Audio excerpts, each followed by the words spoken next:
distinguished representative of Bosnia and Herzegovina. Thank you, Mr. President.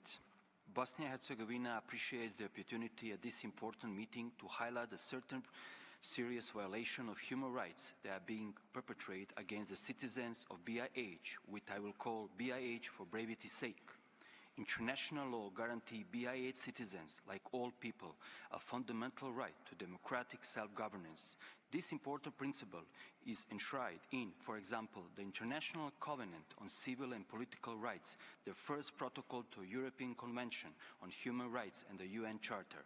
As US President Trump has recognized, meddling by foreign parties in the country's democratic political processes through the covert funding and operation of organizations that seek to manipulate the electorate constitutes a grave violation of this human right.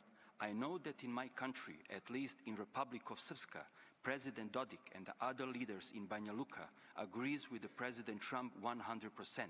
Some other BiH leaders in Sarajevo may not share the view. However, it is well known that its so-called non-governmental organization may have a noble-sounding name by the hiding its control by a foreign intelligence agency, a billionaire ideology, or another powerful foreign actor. In democracy, transparency of such influence is essential.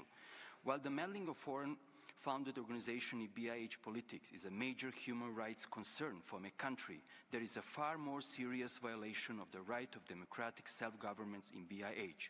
A former German bureaucrat named Christian Schmidt, who claims the title of High Representative in BiH, brutally imposed laws on the citizens of BiH by decree, in flagrant violation of democratic processes set out in BiH Constitution, agreed at the Dayton.